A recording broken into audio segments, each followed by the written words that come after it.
ನೋಡಿ, ನಾನು ಒಂದು ಹೇಳ್ತೀನಿ ನಿಮಗೆ, ದಕ್ಷಿಣ ಆಫ್ರಿಕಾದಲ್ಲಿ ಮದರ್ ಡೇ ಅಂತ ಹೇಳಿ, ಮದರ್ ಡೇ ಅನ್ನೋ ಒಂದು ಥೀಮ್ ಅಡಿಯಲ್ಲಿ ಮುಟ್ಟಿನ ರಜೆಯನ್ನ ಘೋಷಣೆಯನ್ನು ಕೊಡ್ತಾರೆ.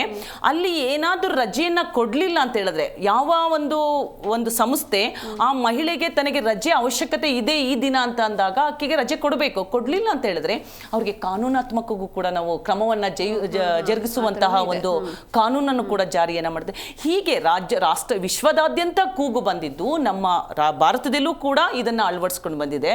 ಅದ್ರ ಜೊತೆಗೆ 2023ರಲ್ಲಿ ಒಂದು PL ಅದ ಹಾಕ್ತಾರೆ ಮುಟ್ಟಿನ ರಜಕ್ಕೆ ಸಂಬಂಧಪಟ್ಟಂತೆ, ಕಿಶೋರ್ ತ್ರಿಪಾಠಿ ಅಂತ ಹೇಳಿ. ಸೊ ಅವಾಗ 3 ಸದಸ್ಯ ಪೀಠ, ಚಂದ್ರಚೂಡ್ ಅವರು ಮುಖ್ಯ ನ್ಯಾಯಾಧೀಶರ ಪೀಠಕ್ಕೆ ಬರ್ತಾರೆ.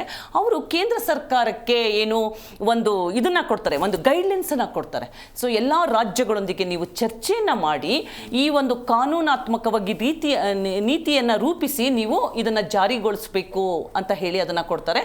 ಸೊ ಅದರ ಎಲ್ಲ ಅಡಿಯಲ್ಲೂ ಕೂಡ ಇದು ನಡ್ಕೊಂಡು ಬರ್ತಾ ಇದೆ. ನಮ್ಮ ಕರ್ನಾಟಕ ಸರ್ಕಾರ, ಮಾನ್ಯ ಮುಖ್ಯಮಂತ್ರಿಗಳು ಮತ್ತು ಗೃಹ ಸಚಿವರು, ನಮ್ಮ ಮಹಿಳಾ ನೌಕರರ ಸಂಘ ಮೊದಲೇ ನಾವು ಮುಖ್ಯಮಂತ್ರಿಗಳಿಗೆ ಮತ್ತು ಏನು ಉಪಮುಖ್ಯಮಂತ್ರಿಗಳು DK ಶಿವಕುಮಾರ್ ಅವರಿಗೆ ನಾವು ಒಂದು ಮನವಿ ಪತ್ರವನ್ನು ಕೊಟ್ಟಿದ್ವಿ.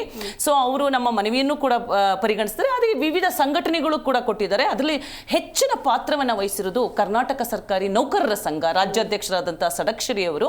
ತುಂಬಾ ಒಂದು ಮುತುವರ್ಜಿಯನ್ನ ವಹಿಸಿ ಅವರು ಸರ್ಕಾರದ ಜೊತೆ ನಿರಂತರವಾದಂತಹ ಪ್ರಯತ್ನಗಳನ್ನು ಮಾಡೋದ್ರ ಜೊತೆಗೆ ಕಾರ್ಮಿಕ ಸಚಿವರನ್ನ ಭೇಟಿ ಮಾಡಿ ಮಹಿಳೆಯರು ಯಾವ ರೀತಿಯ ಸಮಸ್ಯೆಗಳನ್ನು ಎದುರಿಸ್ತಾ ಇದ್ದಾರೆ ಅನ್ನೋದನ್ನ ಎಲ್ಲವನ್ನ ಕೂಲಂಕುಷವಾಗಿ ಸರ್ಕಾರದ ಗಮನಕ್ಕೆ ತಂದು, ಏನು ಸಂತೋಷ್ ಲಾಡ್ ಅವರಿದಾರಲ್ಲ ಅವರ ಗಮನಕ್ಕೆ ತಂದು ಇದನ್ನ ಕಾರ್ಯರೂಪಕ್ಕೆ ತರೋದ್ರಲ್ಲಿ ತುಂಬಾ ಪ್ರಮುಖವಾದಂತಹ ಪಾತ್ರವನ್ನ ವಹಿಸಿದೆ. ಜೊತೆಗೆ ನಮ್ಮ ನೌಕರರ ಸಂಘ ಏನಿದೆ, ಮಹಿಳಾ ನೌಕರರ ಸಂಘದ ಜೊತೆಗೆ ಅದಕ್ಕಿಂತ ಹೆಚ್ಚಾಗಿ ನಮ್ಮ ಕರ್ನಾಟಕ ರಾಜ್ಯ ಸರ್ಕಾರಿ ನೌಕರರ ಸಂಘದ ರಾಜ್ಯಾಧ್ಯಕ್ಷರಾದಂತಹ ಷಡಕ್ಷರಿ ಅವರು ಮೊದಲು ಮಹಿಳೆಯರಿಗೆ ಮಾತೃತ್ವ ರಜೆ ಏನಿತ್ತು ಬರೀ 3 ತಿಂಗಳಿತ್ತು, ಅದನ್ನ ಕೂಡ ಅವರು 6 ತಿಂಗಳು ರಜೆಯನ್ನ ನಮಗೆ ಕೊಡಿಸಿದ್ರು.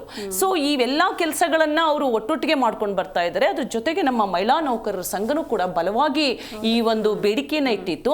ಇನ್ನೊಂದು ಸಾವಿತ್ರಿಬಾಯಿ ಫುಲೆ ಸಂಘಟನೆ ಅಂತ ಇದೆ. ಸಾವಿತ್ರಿಬಾಯಿ ಫುಲೆ ಸಂಘಟನೆನೂ ಕೂಡ ಸರ್ಕಾರಕ್ಕೆ ಮನವಿಯನ್ನ ಸಲ್ಲಿಸಿತು. ಹಾಗೆ ಎಲ್ಲಾ ವಿವಿಧ ಸಂಘಟನೆಗಳು, BBMP ಆಗಲಿ, ಕಾರ್ಮಿಕ ಸಂಘಟನೆಗಳಾಗಿ ಎಲ್ಲಾ ಸಂಘಟನೆಗಳು ಮಹಿಳೆಯರ ಪರವಾಗಿ ನಿಂತಿತ್ತು. ಯಾಕೆಂತಂದ್ರೆ ಅವರು ಕೂಡ ಅವರ ಮನೆಗಳಲ್ಲೂ ಹೆಣ್ಣು ಮಕ್ಕಳು ಇರ್ತಾರೆ. ಸೊ ಆ ಒಂದು ಅವರೆಲ್ಲರ ಶ್ರಮದಿಂದ, ನಮ್ಮ ನೌಕರರ ಸಂಘದ ರಾಜ್ಯಾಧ್ಯಕ್ಷರಾದಂತಹ ಷಡಕ್ಷರಿ ಅವರ ಶ್ರಮದಿಂದ ಮತ್ತು ನಮ್ಮ ಮಹಿಳಾ ನೌಕರರ ಸಂಘ ರಮಾ ಮೇಡಮ್ ಮತ್ತು ನಾವುಗಳೆಲ್ಲರೂ ಕೂಡ ಸರ್ಕಾರವನ್ನ ಒಕ್ಕರಲಿಂದ ಕೇಳಿದ್ವಿ. ಸಾವಿತ್ರಿಬಾಯಿ ಫುಲೆ ಸಂಘಟನೆಯ ಲತಾ ಮಳ್ಳೂರ್ ಮೇಡಮ್ ಅವರು ಕೂಡ ಎಲ್ಲರೂ ಕೂಡ ಸರ್ಕಾರಕ್ಕೆ ಒಂದು ಮನವಿಯನ್ನ ಸಲ್ಲಿಸಿ ನಿರಂತರ ಪ್ರಯತ್ನ, ಷಡಕ್ಷರಿ ಅವರು ನಿರಂತರ ಪ್ರಯತ್ನವನ್ನ ಮಾಡಿದ್ದಾರೆ.